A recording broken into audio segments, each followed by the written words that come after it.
A paz do Senhor Jesus para você que está ouvindo.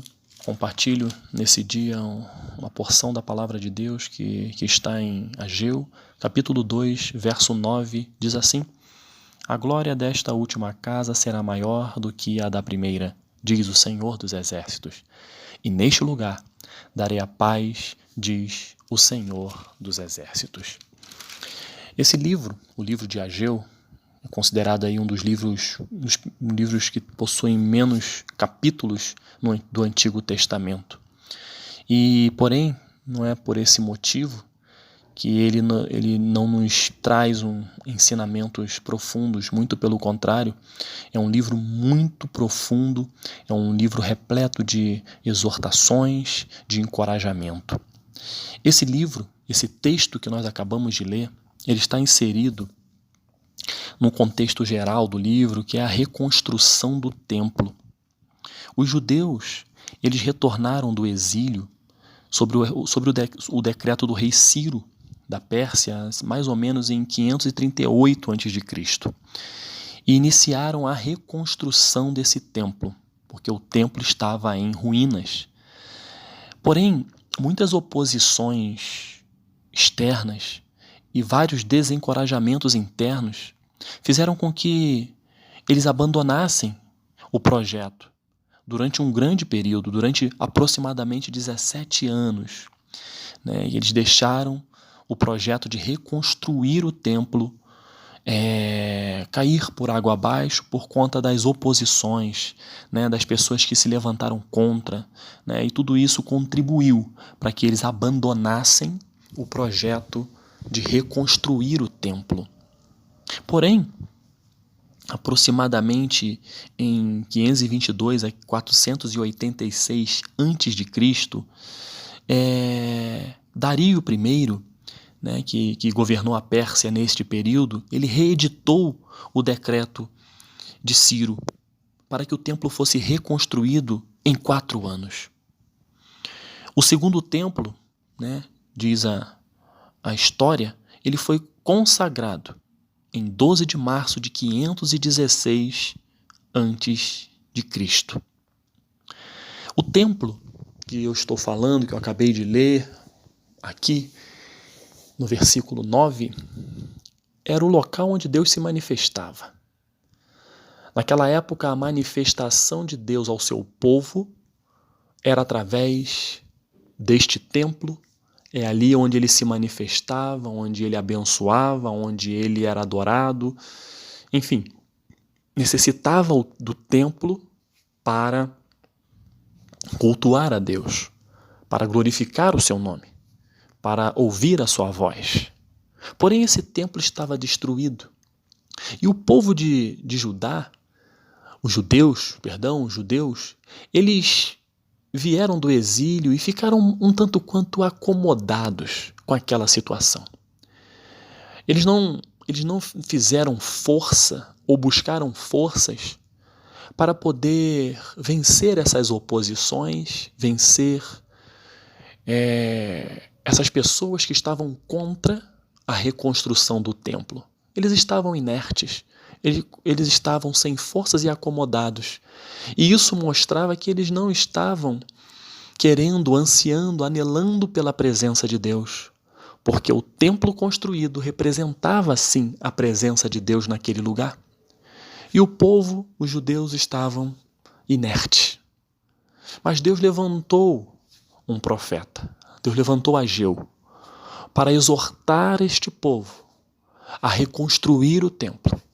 Porque Deus estava triste com aquela situação, em vê-los na situação de não querer se aproximar de Deus e não se esforçar para isso.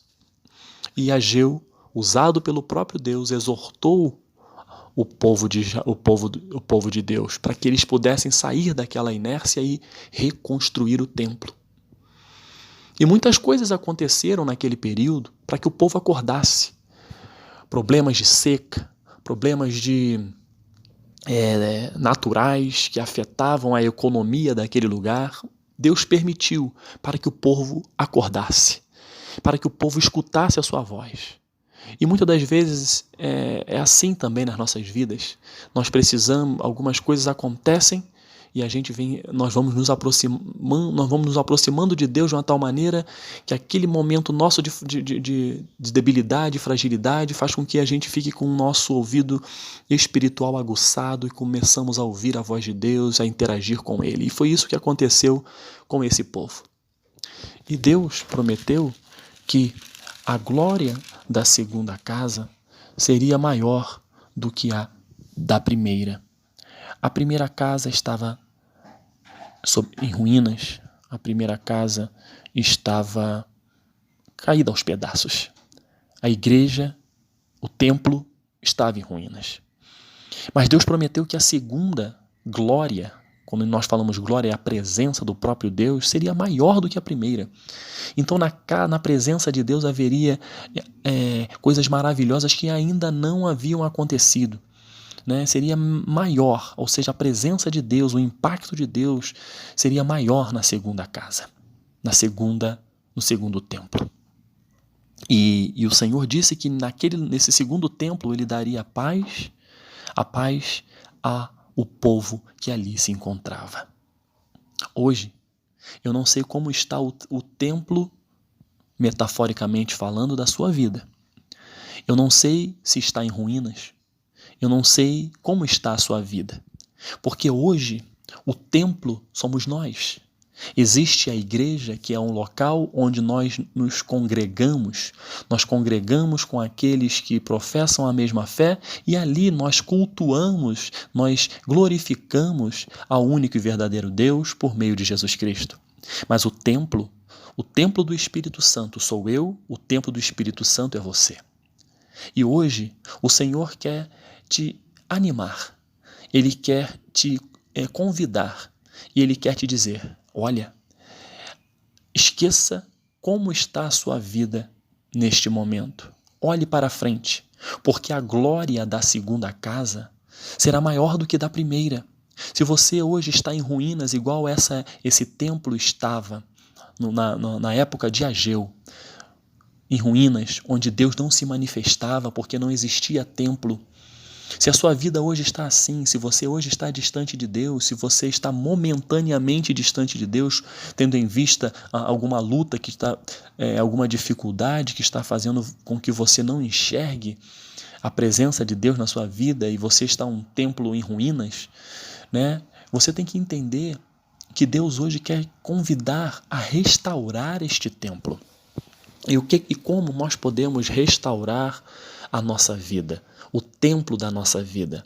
É buscando a presença dele. E ele promete que a glória da segunda casa, ou seja, aquilo que vai ocorrer a partir de agora, vai ser muito maior do que aconteceu antes, do que ele fez antes na sua vida.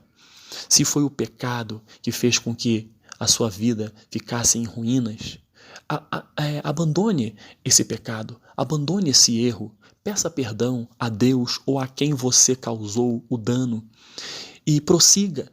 Não continue, não permaneça aí parado, não. Se está em ruínas, não fique inerte como o povo de Deus ficou vendo o templo em ruínas.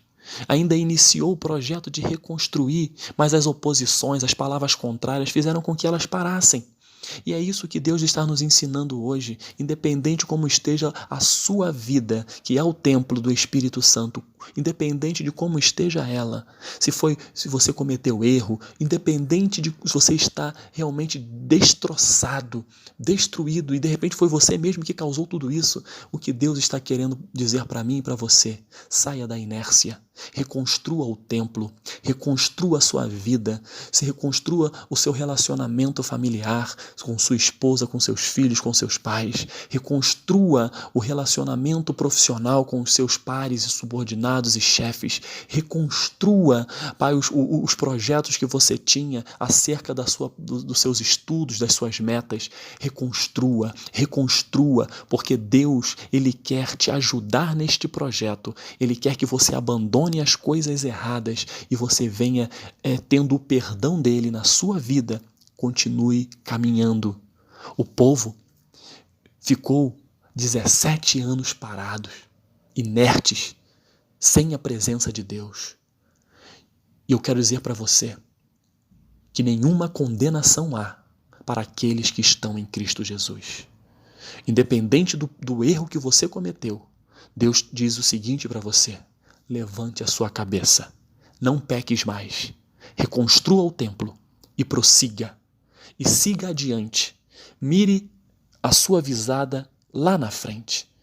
Esqueça do passado, porque a glória da segunda casa, ela será maior do que a que tinha antes de você cometer esse erro. E nessa segunda casa, Deus vai habitar, vai dar a paz, vai dar a alegria, vai dar a tranquilidade, a serenidade, vai dar a vitória que você precisa. A glória da segunda casa será maior do que a da primeira. Saiamos nós da inércia.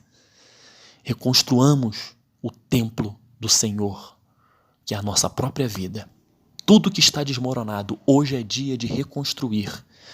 E não ficar inerte, parado, mas sim caminhando em Cristo Jesus, de fé em fé, de glória em glória. Que você possa realmente entender esta palavra e reconstruir hoje, não amanhã, hoje, o que precisa ser reconstruído na sua vida. E o principal que deve ser reconstruído, se você perdeu, é a sua intimidade com Deus, é a sua vida livre do pecado que te acorrenta, para que você venha a crescer, a caminhar e experimentar a glória da segunda casa. Que Deus te abençoe, que você tenha um dia abençoado em nome de Jesus. Amém.